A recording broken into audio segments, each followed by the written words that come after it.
Upholding the law is no easy task, and working for the police force often means officers are exposed to difficult, dangerous, and traumatising situations. But there are also occasions where the police are called to investigate matters where there is no explanation for what has happened, and no evidence to suggest an earthly being is responsible. Here we look at 5 instances where police officers claim to have witnessed a paranormal event in the line of duty. Hit those lights, sit back, and enjoy. Russian Poltergeist. This is a relatively recent case, occurring in February 2018, and there is little information to be found about it, but here's what we know. Police were summoned to the small village of Vallecas in the Tomsk region of Russia, after receiving reports from a family of unexplained activity taking place within their house.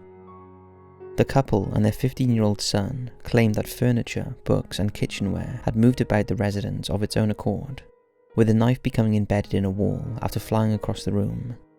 When the police arrived, they found the house in a state of disarray, and the family explained that they had endured these inexplicable events for the last 48 hours. While officers inspected the property, they also observed poltergeist-like activity. A closet collapsed next to one of them, and they saw books move unaided from a shelf, and witnessed a log fly out of a room. In their official report, the officers stated that they had felt the power of something that they could not explain rationally, and called upon the local church to assist. A priest was sent to perform a blessing in the hope that it would calm the restless spirit that was plaguing the house. A spokesman for the local Orthodox church gave the following statement: "The police report concisely and accurately reflects what happened in the house. Yesterday we received phone calls from the police and a family living in Vallecas. A priest was sent to talk to the family and pray. He also witnessed all the things described in the report. When the priest arrived, the so-called poltergeist calmed down a bit, but then the phenomenon continued. We decided to look after this family and to put in all our effort not to allow such things to happen in their home." Nothing more seems to have been reported on this incident so far, but if you know any further details, we'd love to hear them.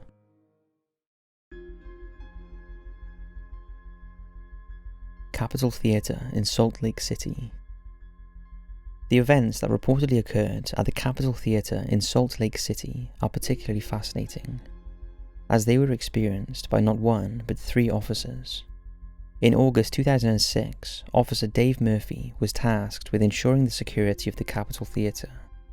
On his first shift, he was met by his training officer, Morgan Matthews. Murphy, familiarising himself with the theatre, took a security check around the building alone, but while he was inspecting the rehearsal rooms downstairs, he heard the door to the men's bathroom slam shut. Startled, he called up to Matthews to check the security cameras, but nothing appeared on the screen. Matthews raced downstairs to join his colleague, and both men had drawn their guns, braced for an intruder, but there was no one to be found. Murphy admitted to Matthews that he had too experienced strange occurrences while patrolling solo. Lights that he had previously turned off came on again, slamming of doors, whispering voices, and an unexplained smell of smoke emanating from the basement area. He also sensed someone was watching him, leaving him filled with an overwhelming sense of dread. The spooked duo decided to call in one of Murphy's friends, a guy called Greg Gittens, who had experience with paranormal events. As soon as Gittens entered the seating area of the theatre, he told Murphy and Matthews that he knew the theatre was haunted, as he could see numerous figures standing around. As the 3 men walked down the basement area, Gittens sensed the temperature had increased, and he could smell burning. Once again, there was the sound of a slamming door. The trio went to investigate, and upon nearing the door, the handle began to twist and rattle furiously. The last straw for Matthews came when the theatre had a new infrared security camera installed, allowing anyone in the surveillance room to view the auditorium in the dark. On duty alone, Matthews saw movement in the theatre via the new camera. Peering closer at the screen, he observed a figure sitting in a chair as if watching a performance. This shape then bolted across the room, and Matthews claims its face appeared to be contorted in a roar. He walked out that night and refused to ever return. Shortly after, Officer Murphy also quit after hearing the eerie sound of a piano playing, as well as other unexplained phenomena.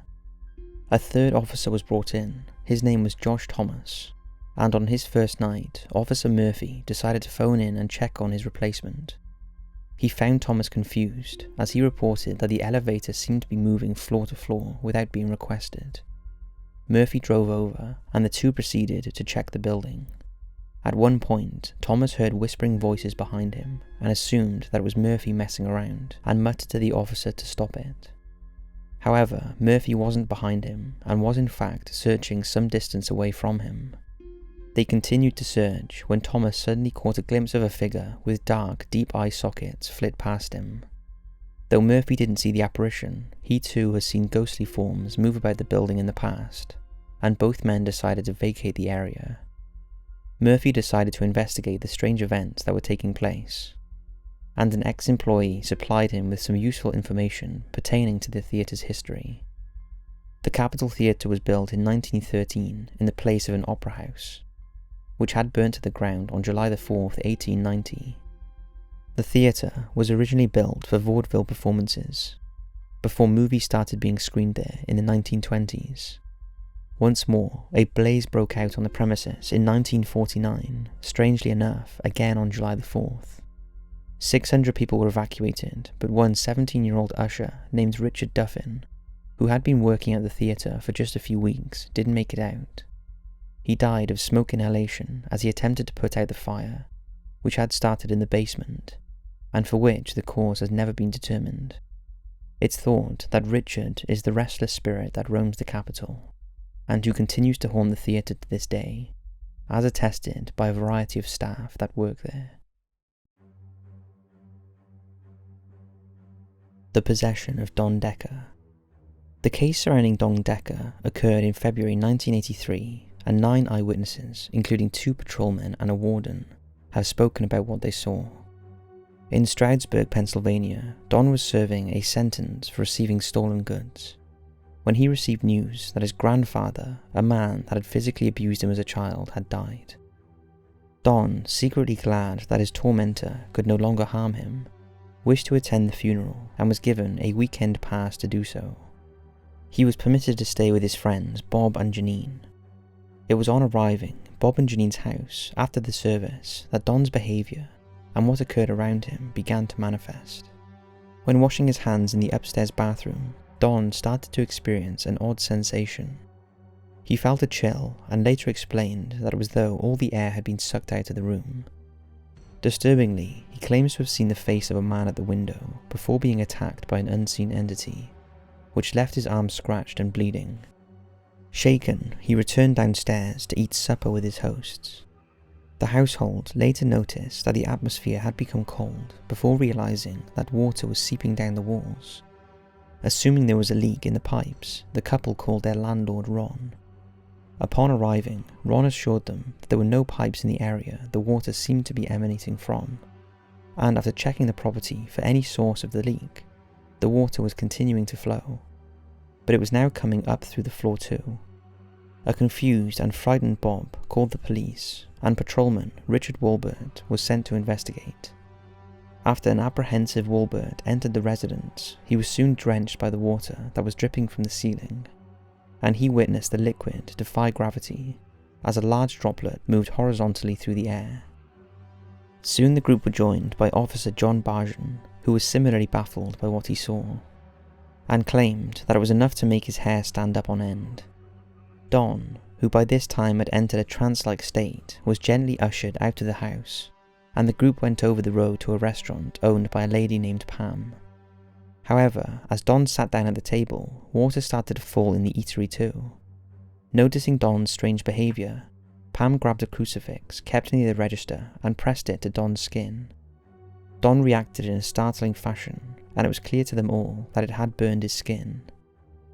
The group left abruptly, with the water ceasing to fall as soon as they had departed. On returning to Bob and Janine's house, things got stranger. After being reprimanded by Janine, who thought that Don was pulling some sort of prank, Don, in full view of the others present, levitated off the ground. This occurred again the next day. This time it was witnessed by Officer Walbert and Lieutenant John Rundle.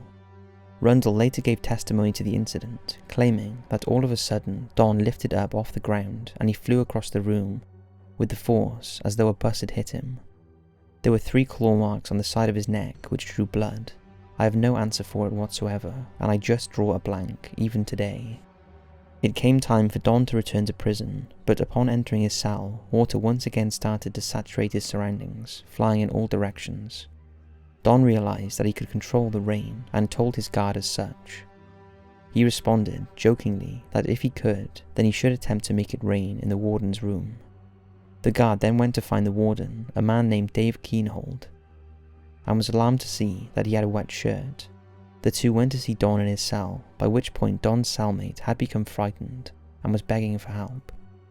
Dave brought the prison chaplain in immediately to perform an exorcism, and although the water was pouring down the cell, allegedly the Bible remained dry, and eventually Don's demeanour changed and the water subsided. Don has since said he believes that he was possessed by the malevolent spirit of his grandfather, who had chosen to abuse him one last time, and that since the exorcism there had been no reoccurrence of the frightening events. The police officers involved have all stood by what they witnessed, and have said that there is still no rational explanation for what happened. The Clarionville UFO Sighting. In the early hours of the 26th of October 1978, the police in Clarionville, Newfoundland received a call from a member of the public regarding their observation of a UFO. James Blackwood, a Royal Canadian Mounted Police Constable, was sent to investigate. Blackwood was met by the individual who had reported the sighting, Chester Lethbridge, along with his wife and a few other curious Clarionville residents, who had clustered to look at the object. Upon observation by the naked eye, Blackwood thought it was merely a jet, but after Mr. Lethbridge passed the officer his binoculars, he saw it didn't resemble any aircraft he had ever seen. A disconcerted Blackwood requested that the station send over a high-powered telescope that was used for surveillance operations in order to get a better look at the object. With the telescope in place, the constable observed that it appeared to be about 2,000 to 3,000 feet in the air and was lit from underneath. There were blue lights pulsating intensely on either side, and an alternately flashing red and white light at the top of the aircraft. It was a metallic, cigar-shaped object with a pyramid-shaped protrusion at the rear, and no visible wings or windows. The craft also produced no audible sign of an engine or rotors, and seemed comparable in size to a Boeing 737. At this point, the craft seemed to be stationary, and Blackwood decided to attempt contacting it using a high-beam light on his vehicle. The craft responded by flawlessly mirroring the flashes. After staying a total of 90 minutes, the UFO took leave of the area, leaving Constable Blackwood and the other eyewitnesses somewhat perplexed. After reporting what he had witnessed to his senior officers, the police commission made a video recording of Blackwood's testimony, citing him as a credible witness to a potentially historical event in Newfoundland's history. Now retired, Constable Blackwood stands by his version of the events and still cannot explain what he saw. However, this was not the last UFO sighting in the area, as sightings of unfamiliar aircraft have been witnessed in 2010 and 2016, with the latter bearing a striking resemblance to the object described in the 1978 incident. This has led the area being now renowned as a UFO hotspot, with all the sightings remaining unexplained to this day. The Vallecas Case. The alleged possession and death of Estefany Gutierrez and the subsequent strange events that occurred at her family's Madrid home may be familiar to you. That's because a 2017 film, Veronica, was partially based on the case. It's also the only instance of Spanish police filing an official report claiming paranormal activity to be the root cause of the event that they investigated and witnessed for themselves. On November the 19th, 1992, police received a call from the frightened Gutierrez family in the early hours of the morning, who claimed they were being terrorized in their home by unseen forces, a situation which they had endured since the unexplained death of their 18-year-old daughter, Estefania, a year before. 5 officers, including Inspector Jose Nagiri, arrived at the home, anticipating they would discover a straightforward breaking and entry situation. But as family members who had fled outside to meet the officers explained, this was not the case. They told the officers that they heard unexplained noises, appliances would turn on and off by themselves, and that they heard talking and felt a presence when entering the bathroom. A myriad of other eerie events had also taken place, such as a photo of Estefania catching fire without burning the frame that housed it. While searching the home, the police soon experienced the strange phenomena for themselves. Inspector Gator Nagiri gave the following statement when interviewed. "We heard a terrible scream behind us, which came from a small balcony. I quickly opened the door and ran out to see if I could see anything, but there was nothing. No fallen stones, nothing. It was 2:30 in the morning, and the noise was dreadful. When I first entered the room, I noticed they had a large wooden crucifix on the wall, and hanging off it was a smaller pearly crucifix, like the one children get at their first Holy Communions. There was also a poster, but a few moments later, the crucifix had been turned upside down. The little crucifix was on the floor, and the poster and the door had 3 or 4 deep scratches in them, as if someone had clawed through the poster and deep into the door." Bewildered, the helpless police left, agitated by what had occurred, and unable to assist the family, who eventually moved. After this, no further mysterious activity befell the family. The Vallecas case has gathered some notoriety, even before the release of Veronica. Mediums visiting the home, with some claiming the spirit of Estefania and her grandfather were haunting the family. It is also said that her mysterious death occurred due to her becoming possessed after using an Ouija board with friends at school. The group were caught using the spirit board by a teacher who tore the board up and smashed the glass that was being used as a planchette. Some of those present are reported as saying that a mist escaped from the glass and was inhaled by Estefania. Her behaviour changed over the following months, as she suffered fits and reported seeing shadowy figures following her around the house. Despite her family seeking medical advice, her condition deteriorated, and she died whilst in hospital. It's been suggested that she was possessed by the spirit of her grandfather, whose embittered relationship with his family led to him swearing that he would harm his family after his death. One paranormal investigation at the home made an EVP recording, on which a voice can be deciphered as saying "beware of grandfather." This resulted in the notion that 2 entities were present in the family's home, the malevolent presence of the grandfather and the benign spirit of Estefania, attempting to warn and protect her family. However, in September 2018, 2 of Estefania's brothers, Ricardo and Max, gave an interview to a Spanish newspaper, claiming that the poltergeist activity witnessed by the police was orchestrated by their mother. She had told Ricardo to throw the stone from the balcony that had so alarmed Inspector Nagiri, and that she had fabricated the events described to the police. The brothers also ascertained that there was no mystery surrounding their sister's death. She had suffered from epilepsy, and sadly died after suffering a severe seizure. Ricardo and Max assert that they gave this interview in a desire to divulge the truth about their beloved sister, not for any financial gain. They reveal that the publicity that derived from their mother's deception resulted in them being bullied by society. Despite this revelation, many still believe this case bears all the markings of a paranormal activity, including neighbours and police officers, some of whom still swear that aspects of the case cannot rationally be explained. So that's it for this video. I hope you've enjoyed, and as always, we'll see you in the next one.